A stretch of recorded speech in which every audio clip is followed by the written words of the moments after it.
Hey, we're here with Let's Talk Change, episode one. First, well, not the first one because we were live in Vancouver. We're going across Canada with our live events as well as doing episodes where we can talk to the public and get feedback. Comment below, feel free. Share if you like, but change is more than just share. I want to comment that right now. We got Brendon, Brady and the full Nolan right here. What's that? So, Hola. what have you been up to, Brendan?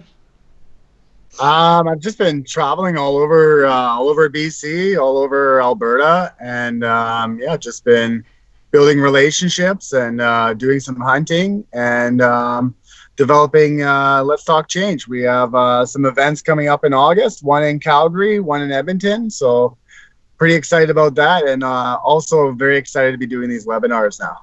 Yeah, yeah. Hoping that they'll get out there. The more, the merrier.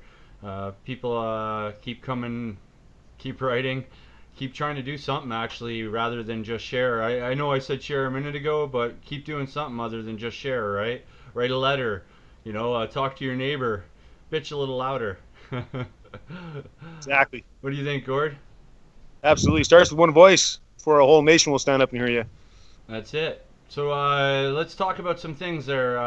Number one on the list, somebody gave a comment on our webinar before we started with, friends to the police, and let's give some comments on that. Is it a them against us or is it not a them against us? Well, I don't think it is a them against us. I mean, when I'm doing the hunts and all of that, the feedback that we get from them is very positive. Um, because we're not public shaming. We're giving them information that they can use in a way they can use it. A lot of the time, they express quite a bit of gratitude towards our work, but it's not just about that, right? We do our videos to show the arrests because we want to show people that the police do care a lot about getting these alleged creeps off of the street and through our justice system, right? And it's not really it's not up to the police on how people are going to be punished either, right? So if we don't like the fact that there's no public registry or maybe the sentencing isn't where we want it to be as a people, it's not the police's fault. They do a fantastic job of what they do, and I can't say that enough. That's right. I think They so have too. they have to work within certain margins as a collective underneath the crown, right? As individuals, they're also mothers, fathers, brothers, sisters, grandfathers, grandmothers, and what have you, etc. And they probably have their own ideas of what they'd like to see as well, and they probably agree with a lot of the public awareness or shaming, if you want to call it. But I mean, as a collective, they have to follow certain rules and laws. Yeah. And so with the whole public shaming thing, the awareness can come afterwards, after the investigation's done, because the biggest problem is if you publicly shame a guy on Facebook and other forms of media, social media, then that guy goes home and deletes his devices or dismantles them, and possibly hidden the fact that there might be, a few or a dozen prior actual real live victims, Yeah. and you're never going to catch them then, right? I mean, you can't help those victims either. So we have to go do it the proper way and make sure that the cops do the arrests and they get their hands on these devices that shows human trafficking, labor trafficking, child pornography, what have you, and actually figure out how big of a problem it really is, because I mean it's getting bigger and bigger every week. So, and it's important. Yeah. I absolutely agree with you, Gordon. And that's one of the things from being involved with creep hunters now for about 9, maybe 10 months or so. I've only actually caught 2 people that I haven't gone to the police with, and it was my first 2. And as a survivor, it was actually really hard for me to see them just walk back into their place of work, or get back into their car and drive away. And it's like, if there was a kid walking into the same building at that time, I would have said something, because it's like knowing all the things that that person just said, and now they're just walking away. At least if they get arrested, not everybody might know who they are right away, and all that. But But at least if they're driving down the street and and an officer runs their plate, they're going to yeah. get pulled over because they have this on their file now, right? And And if we want to know who these guys are, then it's up to us to bring back that open public registry that you were talking about earlier there, Gordon. Yeah, we used to have one. Now we don't have the right to look up registered sex offenders or pedophiles that lives in our neighborhoods or areas. You can still do it in the States. It's odd because that article that came out the other day about the mom sleeping with the 15-year-old at a party at her house, they released her name rather than, on the opposite here where they're saying they're trying to protect the minor. Well, that's still a minor. They don't release his name, but they've released her. I'm curious as to, and if somebody wants to comment on that, because that's something I don't know, is why would that be released and not, somebody who's trying to lure a child? There's a whole stigma about it. If you did a gender reverse role there and it was an adult male sleeping with a 15-year-old girl, it would be way different, man. And that's like, we can't go at this battle looking at genders. No. Kids are kids, man. That's it. Kids are kids, and they only know what you teach them. So if you teach them that the law itself is bad, then we've got a contradiction here of the pitchforks and burning at the stake. And I mean, some of these people are bad and horrible. I watched videos, but when I joined in PR, the first thing, I thought that would have been the way. But at the same point, I didn't realize how uneducated I was at the beginning, and how uneducated everybody else was. That was like, this is it, get them out there, rah rah rah, and it didn't make sense without working with, the people that we appointed to protect us.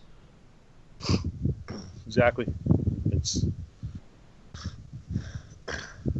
a long road to hoe, man. Yeah, it is. It is. Yeah. I think B there just quit on us. He just froze up. I think he just froze up. Yeah. Brendon, are you there? Well, this is our first attempted webinar. It's a maiden voyage. We had a lot of technical difficulties today. But it's pretty good. That's for a few hours actually, but it'll get better. So me and Gord here will just end this, and I hope I don't know what to say. I know what to say. I wish all the best for BC with all the fires going on and the victims. And I was talking with management today, and about throwing around the idea of setting up some supply runs organized by CHCS for BC victims. Yeah, absolutely. Yeah, that's pretty good. Big time. But I want to talk about predators is what I really want to talk about.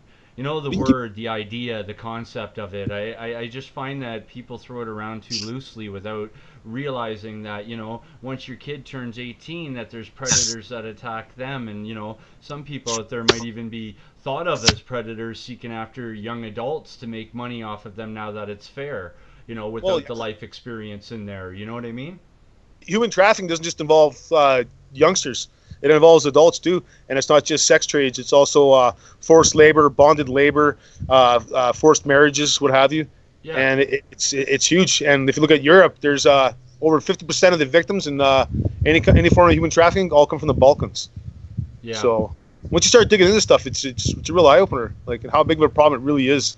Well, especially in the States. Between Europe and the States, it's massive. It's unreal. Denver had about 40 million a year industry. And if you look at Atlanta, 298 million. And the entire country, the United States alone, is 32 billion. That's crazy. That doesn't include Canada or Mexico. That's crazy. It's almost the number one moneymaker on the planet from any business. But and it's built into our media, like it's not like it's hidden or anything like that. Well, it's people so easily and readily get into it, and they're good with their conscience because it's been normalized by everything, right? Desensitized. Satire humor. Right? It's just like, whatever, it is what it is. I make $32,000 a week doing this. That's how they look at it. Because some of the street level pimps and traders actually make up to $32,000 a week every week.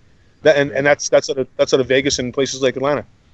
Well, in my neighborhood where I grew up, the majority of girls that I grew up with turned into strippers as soon as they could. It was a quick and easy way out of our neighborhood, and they could make $200, $300, $400 a night. It was bad, and that's just, and I'm not saying that's human trafficking or anything like that, but just the concept of that, what's the next step, Well, exactly, and then you got your illicit drugs go along with that too, and lifestyle, and it starts somewhere, and then and it doesn't end in a very good place ever for anybody. Well, So yeah. Yeah, and it's kind of hard too because when you look at population, and almost 50% of the population is baby boomer. It's perspective too. What we grew up with. Look at it this way. A grandparent installing a baby seat now compared to when they rose children and didn't even need baby seats or anything. Like the ideas of stranger, stranger, danger, danger have advanced so much. That it's not just like we're all trapped in our houses and whatnot, but we're reaching out through devices thinking it's safe. yep. That's just it with the devices and the internet. It's like street level prostitution and human trafficking is on a decline. Like as far as the physical part of it, and it's absolutely thriving online now. And because I mean, you could literally reach across the world and get whatever you want. The dark web, the deep web. Just what do you want to buy? You want to buy a puppy or you want to buy a child? You can do it, right? Yeah. It's easy. Yeah. Yeah, it's sad. It's sad. Look at the Snapchat app with the location services on it now. Guys are Snapchat with youngsters and they're getting their locations on their devices and they can just go right to them. Yeah, that's no good. Yeah. I got a whole bunch of tools that we're working on for and they're worried about Pokemon. yeah, right. Having a location where everybody might meet up. At least they're meeting up in a location, where there's more than one person there most of the time. It's hot here today. Pikachu ain't gonna save your ass when you get there, though. Yeah, it's really hot today. Yeah, that's it. So I'm outside. No AC, man. No AC. So, what Brendon was saying earlier about getting a charge in or something like that, see. So when I joined PR, one of the things I noticed most was that none of it was illegal. That anything anybody was being charged for was past of what they were doing as a catcher online or as a hunter online, and nobody reflects on that. That's one of the things that needs to be reflected. Nobody, it's not. I'm losing it here, but you get what I'm saying? Like, I do, yeah, I do. It's to see where it's come from when I started looking into this stuff, like even with like Death Eaters, like Anonymous, and then even going back just 2 years to now, it's just the changes are amazing. I mean, 2 years ago it didn't matter. No one got charged for nothing. It wasn't a big deal. It didn't matter. Just let them go. Yeah. Right. Yeah. Yeah. But now it's becoming the awareness has really worked. Well, yeah, it's out there. There's but that only goes so being far, laid. right? Awareness only goes so far. You have to start really getting down to the street level and changing things, and that doesn't mean holding up a sign and picketing or making memes for Facebook. And it means going out and doing we got stuff. Brendon back with us. Brendon Brady, nice to see you. Hello. You just got to put your camera on and we're happening. There we go, Brendon Brady. He's back up live. What's your problem, Brendon? You just come and go as you please, eh? Yeah. You might want to put it phone died sideways again. for the people at home. Yeah. Oh, There we go. There we go. are we still live? Yeah, Nice. we're still live. Still talking, man. Still talking. Hey? We were talking about human trafficking, and you want to add any inputs there, or stigmatism on police, or any statistics you might know offhand? Archetypes. Well, I think that there's a lot of Canadians out there that don't realize how big of a problem we actually have with trafficking in Canada. And by in Canada, I mean Canadian children being taken from Canada and being brought down, whether that be to the States or overseas. I don't think a lot of people realize how big of an issue we have. And I think a big part of that is the fact that our government spends less than $200,000 a year on awareness of the issue. And to me, that is that's ridiculous. Yeah. When we're talking about people's lives being ruined, right? Well, that's it. Yeah. Big time. Most of the people I know make that in a wage or more. That's individual people. I think they can spend a little bit more than that. Well, it's the individual Yeah. people that needs to start doing what we're doing here and talking about it, getting it out there, making it that people are aware, and if not aware, they are talking about it. Yep. Most of those slam videos or shaming videos only reach about 4% of Facebook. Like as many thousand views as they are gathering up, it's not on the 26 or so million of Canadians. That's not much, right? 36 in that range. Like, they're looking at not even 4%.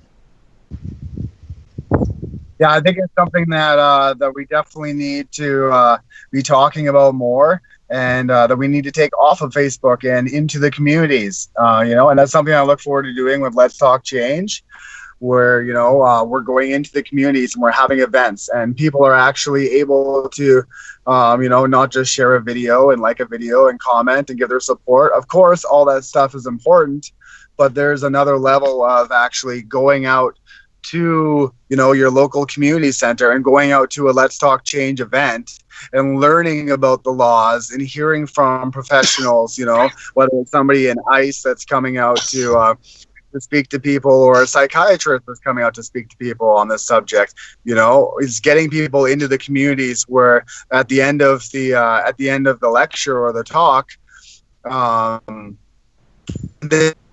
they can physically sign up, like, to their MP, of their local MP of that area, saying, you know what, these people want to see change in this area. Is putting the idea and the concept of changing things in a way that better protects our children and makes us aware of who's in our communities, but doing it inside the communities, not necessarily just by means of social media. Because I totally agree with. Even after the event, when we all came down and people got to talk to the counter exploitation, it was beautiful. Like, one-on-one between us all, coming up with ideas, people talking about what they've seen. It was beautiful. It was a great. Thanks for having me there. It was a great thing to be a part of that. And I am. It's awesome that more in Calgary coming, Edmonton, and straight across Canada throughout the next couple of years. We got a federal election coming up, and the only way to really, we need to make it a topic of why they want to get voted in. Let's think about this for a while. Everybody got up for marijuana and went, woo! So why can't we do that for our kids? If we treated our kids like the microchip, where every generation got better than the next generation, we'd be phenomenal. But we didn't do that in our education system. We did that in our technology, but not our education. So now technology's come past, and we're all still, archaic. Still analog, man. Well, that's it, right? I've seen city officials that don't even know how to edit on their phone or how to use their Facebook app proper, or, and a lot of them are baby boomers, and you can't, they've spent 10 years out of their 60-year life with internet. Of course they don't think it's a bad idea, because they don't have a life that involves that, whereas the kids have grown their whole life and their coping mechanisms aren't the same. They want to reach out to somebody, they're going to reach out, and you have Skype on custody orders, where it's in the custody order that states that the child needs a device with Skype on it to be able to call their mom or dad. And and if they choose a name like Pootie Pie or something like that, it's so easy. I go on Skype, I pick a name out of the hat, and I've got 10,000 different profiles I can choose from to add. And kids are all, ooh, I made a friend online. Yeah, and I think that people that question, our kids online, are our kids really inside those games? Are kids really, on different dating apps and stuff? Are they really doing these things? Is it really a problem? And the answer is yes, of course it is. They're growing up on the internet. The internet, and that's something that we'll never experience, being born and, being a teenager and everything already in 1991 when the internet first started, right? That's something that we'll never experience. Is that growing up on the internet, right? Like, I have friends that take pictures of their, beautiful brand new newborns, and they're online. They're going to be able to look back at their memories over the internet because it's going to be public knowledge, right? So. Yeah. Anybody who said, are kids really doing this? Are they really doing that? If you're questioning that, you need to look at the bigger picture. You might not understand how to use a phone and how to use these different apps and turn your location on and off, but a lot of these kids do, because that's what they're growing up on, right? My generation, it was TV and video games. Even if it's just one kid and your kid isn't doing it, well, guess what? Your kid is separated by 6 degrees of separation, and he's going to meet that kid that's doing it. And one day it's going to be an idea. Hey, why don't we meet this guy? I've been talking to him for a while. Yeah, yeah, exactly. And you know what? And there's a lot of kids on these dating apps. That's why I keep my mouth quiet about it when people are bugging me about our process and stuff like that, because I do what I do, and I know that what I'm doing is getting me a result that's positive for everybody. But there's a lot of kids on these dating apps. Like the one that I use, there I get messages on my decoy profiles from other from real live kids that are on there, right? And I just block and delete them right away. But that's what you're supposed to do when a child messages you. That's what you're supposed to do, exactly. But don't get it twisted thinking that kids aren't using dating apps and they're not using games to interact with other kids. That potential predators are also learning how to use, and the future potential predators that are growing up right now are going to know how to use at the same pace as that the kids are at. So there has to be something on there to look after that. And I think that a big part of that solution is having an environment that is monitored and controlled by policing departments that people can go into, and they can volunteer their time. They can get a criminal record check done, and they can volunteer their time to chat in an environment that's monitored. Because I hear all the time from different officers and from different represents of different levels of government. I've talked to people in the Liberal Party in South Surrey there back when they were campaigning, and it's something that everybody agrees that it's a manpower thing. The police do a fantastic job, but they don't have the manpower to watch all of these different type of apps, all these different games, all these social media feeds in order to find these guys. But that's something that the creep catcher movement brought to light, was that people were like, holy crap, we have all these quote unquote creeps, these alleged predators are roaming the internet here in Canada, right? Like that was a positive thing that they brought to light. And I feel like my group was able to learn from that approach and modify things to do things a little bit differently, so that we're getting arrests done as well. So I think the next step is actually having facilities that are being overseen, and computer servers that are being overseen by the police, that have that citizens, because obviously there's a lot of people like that want to help. Tip, but the genre being more like Creep Hunters Canada, where it's one type of crime that's being looked at rather than bombarded with fraud and everything else. Like one specific area of this. Yeah, in an area some people are going to say, well, cyber tip, or I've heard it before where oh, that's no different than cyber tip, or that's no different than Citizens on Patrol. But those organizations are a wide web of different crimes that they're looking for. They're not just looking for one type of genre of crime.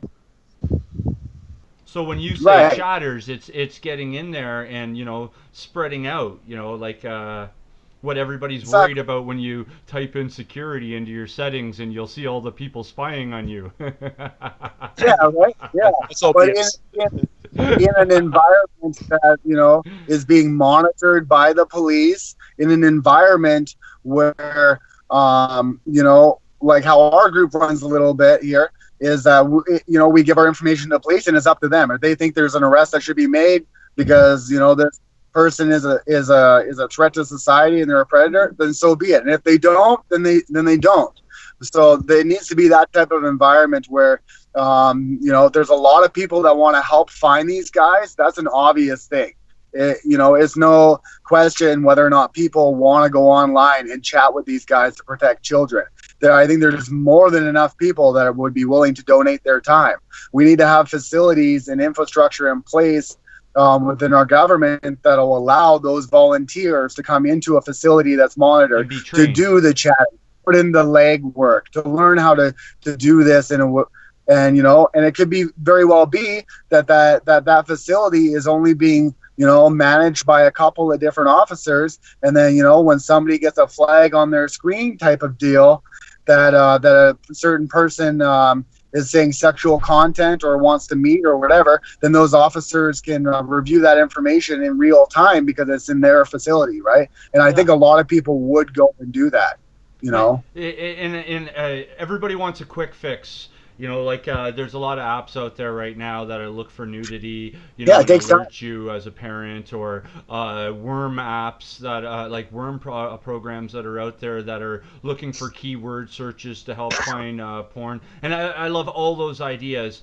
but it's participation that really changes everything. We can't be lazy about it. We can't just sit around and hope somebody's going to make a digital hallway to help us out. We need to create something that's actually where the public can be involved in teaching our kids, showing our kids, hey, look, we're working together as a public to make a better world. We're not just sitting here keyboard wardering trying to find a thing. Like, we're all at different parts of the world right now in Canada, me, you, and Gord, but we know each other and we're talking about the same subject in our areas. We're like, Right.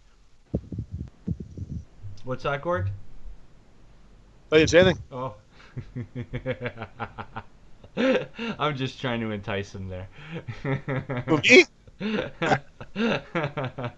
Just dying to talk. Yeah. I love your office out there, Gord, by the way. Looks pretty cozy. Yeah, it's hot.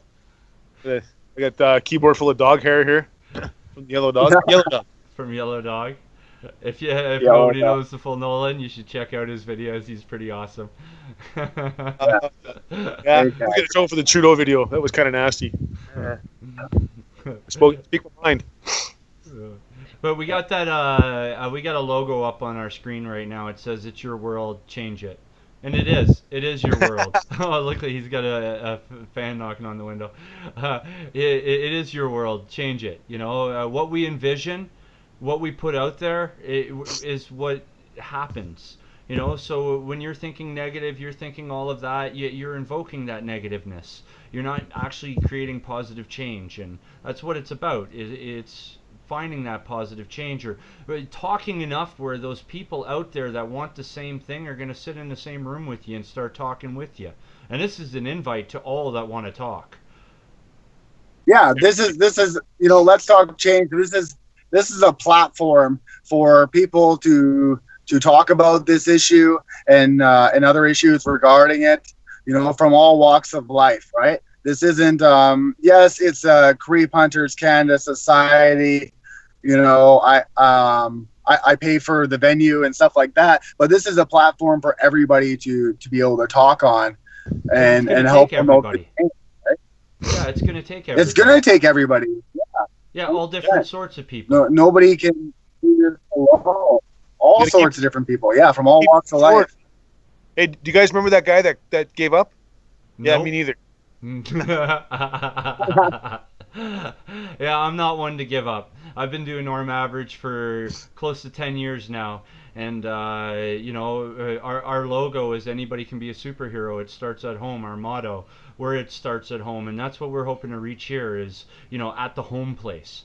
With the parents, double thinking what I just said earlier about Mother's Little Helper. When you give your child the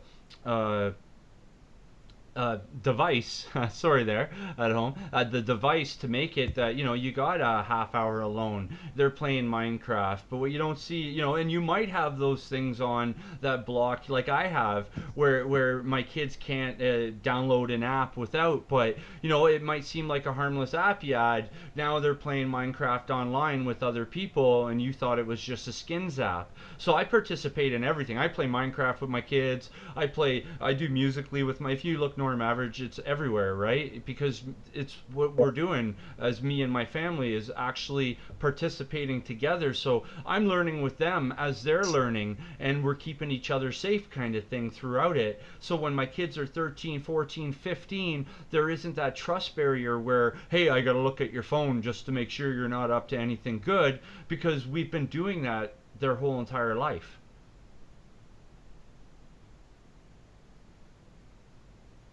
The awkward silence. That awkward silence. Awesome, Norm. I love you, man. You're awesome. I love you too, brother. You're the one that gave me the big push to become an advocate. So Well, you were out there doing it already. You were trying your hardest. You were helping with creep catchers. You were pushing your hardest to make it. You're the only one of the only people in the group that actually, when I says, okay, this is an idea for how we can get out there and get the message across the board more. And whammo, I'm seeing you all over the internet with me, and you're waving at me. That was, you wanted to learn. You've taught me, as we've become friends and working together. Like, I've learned so much from you, brother. It's not about, like how I say with my kids, we're all little fingers on a hand. Together we're strong. And that's it. It's building more fingers. yeah, man. Edward Scissorhands here. Edward Scissorhands. So we've been at this for a long time for episode 1. Does anyone want to say anything before we some points you want to get across? No, but I'm sure after you hang up, we'll have lots. Please comment below. Share. Yeah, I'd like to do another one next week. I'd like to turn this into a weekly sort of thing. I think this was a good start. It set the precedence for what we want to do here with Let's Talk Change. We're going to be doing one event sort of in a community throughout Canada. Sort of once a month is the goal, but we'd like to keep the conversation going here with the webinars. So I'm sure as we do more events, there'll be more people engaging, whether that be coming out publicly or just popping by on the webinars. But definitely love everybody's support. Thank you guys so much. You guys and my crew, you guys all keep me so strong. It's really hard to do this sometimes as a survivor, and with all the other craziness I got going on in my life. And you guys definitely, the combined effort definitely keeps us all strong. So we want more, right? Yeah, can't do it alone, and everybody that wants to do it alone. I really look forward to it for Calgary. I hope to see you there too, Gord. And in the future too, if anybody else wants to get on here and talk with us too, we can. I got a buddy that can host through Google Hangouts too. OBS it and stream it right to Facebook. We can get up to 40 people on there at once. Okay. Anybody that wants to get involved, yeah. That sounds good. So let's get some. You don't have to be a member of CHCS to be on this show and to talk about the change that you want to see happen. You just got to be a member of society. That's it. You just got to be a member of society. You got to, with some input. Something that makes it worthwhile coming to talk. Whether it's agreeing or not, it doesn't matter. We don't always agree in this room, that's for sure. But it's talking about it and coming to a happy medium, or at least leaving it for another episode where, it's something to talk about. So let's talk change. The full Nolan. Let's talk change. Let's get it started. Brendon Brady. What do you guys? Norm Average. And anybody else who wants to come out. Yeah, I look forward to seeing who else wants to come out, Let's get the conversation going. Let's start this and let's make some real change, Let's put our differences aside and all of that, and come together on this platform and make some real change. Before we ended it, I wanted to make sure that we mentioned that we have a big team of support behind us too, team members. Yeah, big time to everybody. Everybody. Love you guys so much. That's it. And they'll be out on this platform as well, talking from their areas, Saskatchewan, Ontario, out east, even maybe the UK. Creep Hunters Canada just got a bust in the UK the other day, a couple weeks ago. A conviction actually, right? Yeah. Yeah, I think that's our second conviction in the UK in the last month. That's awesome. See, it's a world thing. Yeah. Got 3 or 4 in about an hour, Washington. Washington, we have 2 in Washington, and then down in Oregon there was 3 files that were opened up. I'm not too sure where exactly they stand right now. See, we need to stand with the world here. When the world's working with groups, you think our country should start. Yeah, right. All right, that's the end of our program for today. Is that okay, guys? Yeah, man. All That's right. it with me. Guys, Much love. Keep strong. much love. Keep strong. Keep Go do strong. stuff. Bye.